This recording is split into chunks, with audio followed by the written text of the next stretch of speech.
Hello everyone, Shrimati मोहरी देवी Tapadia girls college के YouTube channel पे आपका स्वागत है। आज हम केमिस्ट्री क्लास में जो टॉपिक आपकी डिस्कस करने वाले हैं वो आपके हैं गैस लॉज। देखिए, गैस लॉज जो है अपन गैसों के नियम से रिलेटेड कुछ बातें करने वाले हैं। इसमें देखिए, गैस के रिलेटेड जो नियम थे जिसमें अपन ने बात की थी कि भाई आपके एक नियम आपके प्रीवियस क्लास में जो हुआ था, एक तो आपका था बॉयल नियम।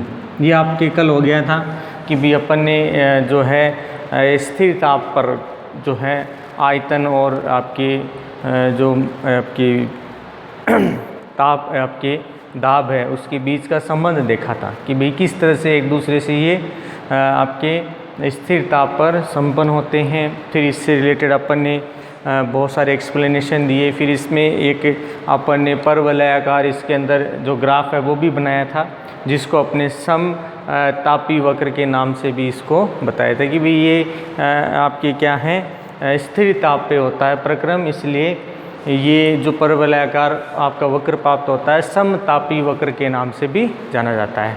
तो ये इसमें अपन ने बॉयल नियम के अंदर देखा था। आज जो अपन इसमें डिस्कस करने वाले हैं इसी से रिलेटेड आपके गैस से रिलेटेड आपका सेकेंड नियम है, जिसको चार्ल्स नियम या फिर आपका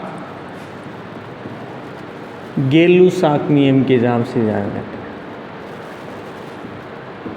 अब देखिए, गै-लुसाक नियम क्यों बोला जाता है, तो यहाँ पर चार्ल्स नियम में जो दिया गया था उसी को इसी ने क्या किया था, प्रमाणित किया था। बस इतना ध्यान रखना है। तो यहाँ पर देखिए क्या बताया गया है कि स्थिर दाब पर, अब देखिए आपने बॉयल नियम में पढ़ा था स्थिर ताप, यहाँ पर अब क्या बात करेंगे, स्थिर दाब पर एक गैस के आयतन पर जो ताप का प्रभाव है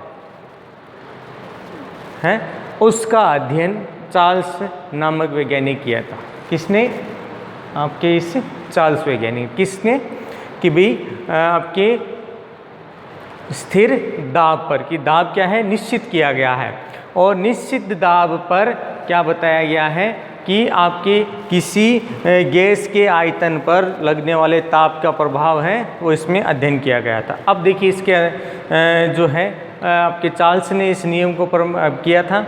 तो यहाँ पर जो गै-लुसाक वैज्ञानिक है इसने क्या किया, इसको प्रमाणित किया था कि भाई हाँ ये जो नियम है इसलिए बिल्कुल सही है। तो इसीलिए इसको चार्ल्स गै-लुसाक नियम भी बोलते हैं, या फिर चार्ल्स नियम, या फिर अलग से बोलें गै-लुसाक नियम के नाम से भी जाना जाता है।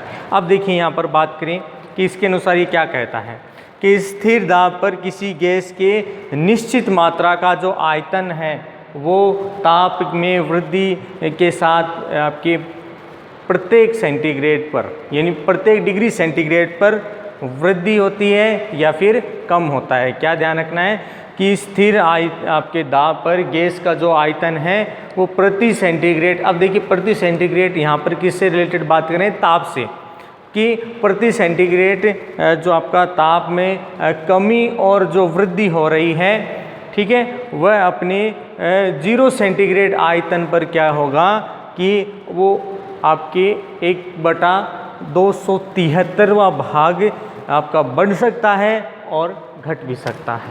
तो यहाँ पर ये चीज़ आपको ध्यान रखनी है कि यहाँ पर ताप और आपका जो आपका आयतन है उसके बीच का संबंध है वो यहाँ पर एक्सप्लेन किया है कि अगर अपन स्थिर दाब पर किसी गैस का जो आयतन है उस आपकी आयतन की जो निश्चित मात्रा है उसको अपन आयतन में लगातार क्या करते हैं कि प्रति सेंटीग्रेड ताप पर वो क्या होगा, आपकी वृद्धि कर सकता है या फिर घट सकता है, या 0 सेंटीग्रेड ताप पर वो क्या है 173वां भाग बढ़ता है या घटता है।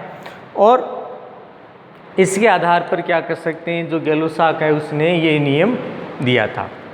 अब सुनिए इसके बाद क्या कहा उसने ये कहा कि यदि अपन 0 सेंटीग्रेड पर गैस का आयतन V और जो ताप है वो T से अगर आयतन और आपकी इसका मान रखें, तो यहाँ पर चार्ल्स के नियमानुसार आपको क्या चीज़ देखने को मिलेगी कि VT = V0 प्लस 1/273.15 V0 आपका प्राप्त होता है। ये आपके चार्ल्स नियम के द्वारा अपन क्या कर सकते हैं, एक्सप्लेन करते हैं कि यदि 0 सेंटीग्रेड पर आपका गैस का आयतन क्या हो, V0 हो। ये आपका क्या है, V0 गैस का आयतन है। और T सेंटीग्रेड से इसमें अपन आपके बात करेंगे तो इस पर अपन क्या कहेंगे कि इस पर जो आपका आयतन है वो VT होता है। तो यहाँ पर चार्ल्स नियम से इसको अपन इस तरह से एक्सप्लेन कर सकते हैं। अब देखिए यहाँ पर कुछ थोड़ा बहुत इसमें गणितीय एक्सप्लेनेशन है, मतलब अपन क्या कर सकते हैं, VT इक्वल्स टू V0। अब देखिए V0 दोनों में कॉमन ले लिया तो 1 प्लस क्या लिख देंगे, T अपॉन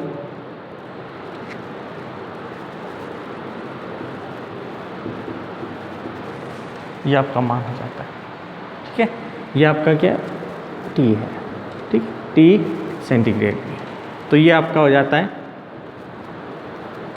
आगे बात करें और ज़्यादा इसको एक्सप्लेन आपका ये सरल कर लिया तो यहाँ पर क्या देखने को मिलेगा, VT इक्वल्स टू, अब देखिए आपके जो V0 है वो तो वैसा का वैसा पड़ेगा। अब यहाँ पर ये ले लिया तो 273.15 प्लस 1 अपॉन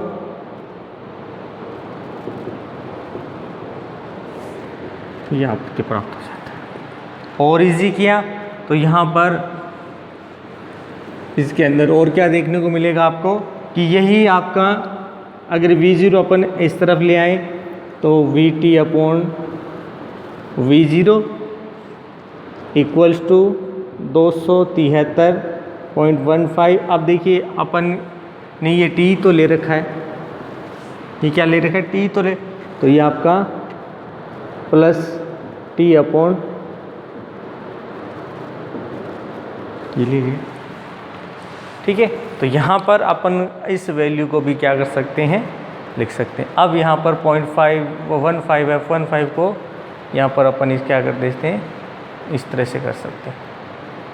अपने 273 इसकी ओवरऑल वैल्यू ले ली तो अपन क्या कह सकते हैं कि 273 प्लस जो T आपका है ये सामान्यतः क्या कहलाता है, ये आपका परम ताप कहलाता है, या फिर T आपके सेंटीग्रेड जो है केल्विन ताप कहलाता है। कैसा होगा, आपका केल्विन ताप कहलाता है, परम ताप कहलाता है। ठीक है, तो अपन इसको इस तरह से भी तो लिख सकते हैं कि अपन इसको कि यहाँ पर क्या कह दिया कि इसने कि आपका 273 पॉइंट प्लस ये जो आपका ताप है ये आपका क्या कहलाता है, एक तो कह सकते हैं परम ताप या फिर T केल्विन ताप है, ये उसके नाम से भी जाना जाता है। और यहाँ पर जो है अगर सेंटीग्रेड में क्या जोड़ते हैं आपके 273 जो है जोड़ने पर आपका परम ताप है वो प्राप्त होता है कि भी अपन ने T सेंटीग्रेड ले लिया कोई ताप और उसमें क्या जोड़ दिया 273। जैसे जोड़ते हैं ये किसी भी आपकी विलयन के लिए ले लें या किसी गैस के लिए ले लें, उसका क्या कहलाता है, परम ताप कहलाता है। इस प्रकार अपन क्या कह सकते हैं कि 0 सेंटीग्रेड पर 273 होता है, अर्थात परम ताप जो है वो 0 सेंटीग्रेड ताप के आपके -273 के बराबर होता है। देखिए दोबारा सुनना है कि इस प्रकार अपन क्या कह सकते हैं, 0 सेंटीग्रेड ताप पर जो आपका T है वो क्या होता है, आपका 273 केल्विन होता है। तो अपन इसमें कह सकते हैं परम तापक्रम पर जो 0 आपका सेंटीग्रेड तापक्रम है वो -273 के क्या हो जाता है, बराबर हो जाता है। कि भाई एक तरफ तो अपन 0 सेंटीग्रेड ताप पर कहें कि 273 केल्विन है और उसी का जो आपके बात करें 0 सेंटीग्रेड पर आपको क्या देखने को मिलेगा कि ये जो ताप है वो -273 के क्या हो जाता है, बराबर हो जाता है। कि ये जो ताप है ना, अगर अपन इस पर बात करें तो किसके बराबर हो जाता है, -273 के। तो अब देखिए ये जो एक्सप्लेनेशन अपन ने यहाँ तक चार्ल्स नियम के द्वारा दिया था, तो अपन ने जो अभी समीकरण 2 और 3 लिखी थी, ठीक है, जो अपन ने प्रीवियस में, तो अपन उसको इस तरह भी तो लिख सकते हैं V0/VT, sorry VT upon V0, जो अभी थोड़ी देर पहले लिखा था। तो इसमें लिए ताप के लिए बात करें तो TT अपॉन T0, ये भी तो हो सकता है। तो ये आपका समीकरण नंबर कहलाता है 3, ठीक है, जहाँ पर T और T0 ये क्या है, आपके जो परम ताप हैं वो हैं, जिनके लिए क्रमशः अपने जो है T0 सेंटीग्रेड और आपका 0 सेंटीग्रेड के बीच का ताप देखने को मिलता है। कि इसके लिए क्या देखने को मिलेगा, इन दोनों के लिए आपका T0 से 0 सेंटीग्रेड तक आपका क्या होगा, तापक्रम इसके तुल्य देखने को मिलता है। किसका, इन दोनों का जो वैल्यू है। तो चार्ल्स ने इस रूप को क्या किया, आपके व्यक्त किया कि भाई ये इस तरह से आपको वैल्यूज है क्या होगी, प्राप्त होगी। और फिर इसके लिए बात करें तो इसमें क्या किया, चार्ल्स ने एक इनके बीच में ग्राफ आपके लगाया कि भाई इसमें ग्राफ किस तरह से अपन आपके प्लॉट कर सकते हैं। तो चार्ल्स नियम अपन ने क्या कहा कि निश्चित आपके क्या माना है, दाब पर या स्थिर दाब पर निश्चित आयतन वाली जो आपके गैस हैं उसके लिए अपन बात करें, उसका परम ताप है वो उसके क्या होता है, समानुपाती रूप से होता है।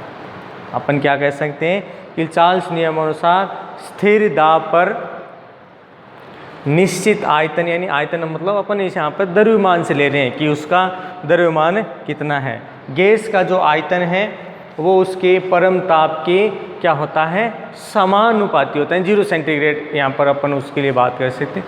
तो उसके लिए क्या बताया गया है, सामान्यतः ये जो है समानुपाती रूप से व्यवस्थित होता है। तो अपन देखिए इस चार्ल्स नियम को इस तरह से भी तो लिख सकते हैं,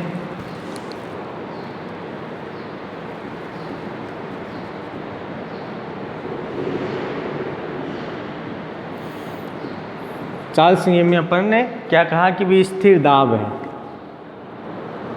जो कि उस पर आपके किसी निश्चित आयतन पर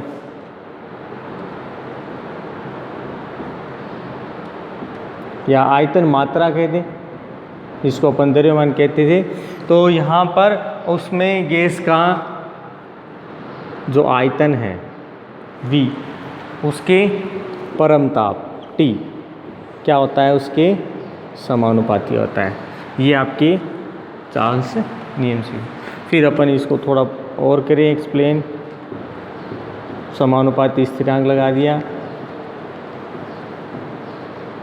और ये V upon T equals to क्या हो जाता है। अब यहाँ पर देखिए अगर अपन बात करें तो किसी निश्चित दाब पर किसी गैस का जो आपके कहें आयतन और उसका जो परम ताप है उसके मध्य जब ग्राफ खींचा जाता है तो सामान्यतः ये जो ग्राफ है वो किस तरह का प्राप्त होता है, एक सरल रेखा वाला ग्राफ है वो आपके यहाँ पर इसमें प्राप्त होता है। जिसमें अपन बात करें कि आपका जो V0 अपॉन 273 जो आपका मान प्राप्त होता है, सामान्यतः वो किसको प्रदर्शित करेगा, आपकी स्लोप को प्रदर्शित करेगा, आपके ढाल को प्रदर्शित करेगा। देखिए इसके बीच का जो चार्ल्स नियम से अपन ने जो ग्राफ बनाएंगे, एक तो किस तरह से प्राप्त होगा, सरल रेखा में प्राप्त होगा जिसमें V अपॉन 273 जो आपका केल्विन जो मान प्राप्त हो रहा था वो क्या किस में आपके प्राप्त होगा कि वो आपकी स्लोप को बताएगा, किसी ढाल को बताएगा। तो यहाँ पर देखिए अपन ने इधर क्या लेना है, आपका आयतन, ये आयतन ले लिया, ठीक है, आपका V, और यहाँ पर आपका क्या आ जाएगा, ताप, टेम्परेचर। तो इसके बीच का अपन क्या कह रहे हैं, ग्राफ निकालें। तो यहाँ पर ये ग्राफ है, कुछ भाग ऊपर उठा हुआ आपको इस तरह से प्राप्त होगा, जिसमें जो आपकी ढाल है V अपॉन केंद्र प्राप्त होती है। मतलब सरल रेखीय आपका क्या होता है, ग्राफ प्राप्त होता है, और ये ग्राफ की स्लोप या ढाल है वो V अपॉन 273.15 केल्विन है, वो इसमें मान आपको देखने को मिलता है। तो आपकी जो स्थिर दाब पर जो आपका किसी गैस का निश्चित आयतन है वो आपके परमताप, इसकी क्या होता है, समानुपाती होता है। तो दोनों एक दूसरे के साथ सरल रेखीय ग्राफ है उसका निर्माण करते हैं। तो ये था डियर स्टूडेंट आपके चार्ल्स गै-लुसाक नियम। आई होप यू आपको वीडियो पसंद आएगा। वीडियो को लाइक करें, शेयर करें और इससे रिलेटेड जो आपके नोट्स बनाते रहें। और इस वीडियो देखने के लिए धन्यवाद।